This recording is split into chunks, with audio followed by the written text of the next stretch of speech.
Hello mga kaisda, bali okay na to,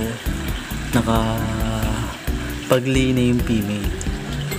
Yan, bali binabantay na ni male yung mga eggs na nakalagay dun sa bubbles.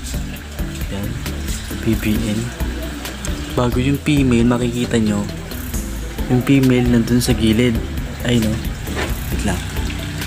Ay no, nasa gilid na siya. So, ibig sabihin, tapos na siya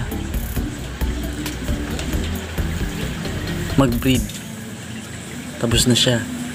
At wala na siya ililay na egg. Kaya ang gagawin natin, kukunin natin yung female para hindi ma-distract yung male. Yan. Kasi baka gulpihin yung male yan eh, pag hindi natin inalis agad. Yan. Kukunin natin gamit yung BBS net. Kasi yun, nasa gilid na naman siya. Dapat makuha natin agad yun. Yun mga kaisda, bali nakuha na natin yung female. Wala na doon, no? Yan. Bali natira na lang yung male. Bali ito na yung female. Bali ang gagawin na natin dyan, pagpapahingahin na lang muna natin siya, no?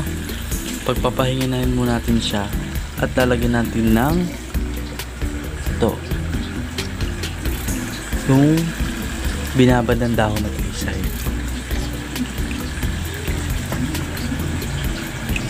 para makrecover agad yung female.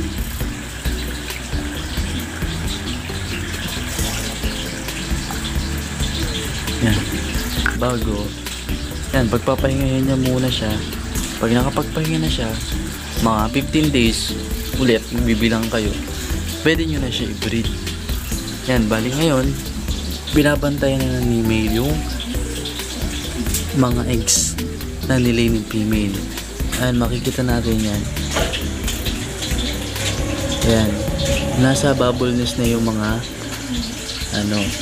mga eggs. Kaya bali ngayon ay ang date ngayon ay 19. Bali magbibilang tayo ng 20, 21, 22, 23. Dapat mga 23 or 22 dapat makapag-hatch na siya. Yan, makikita natin yan. I-update ko kayo dyan mga kaisda.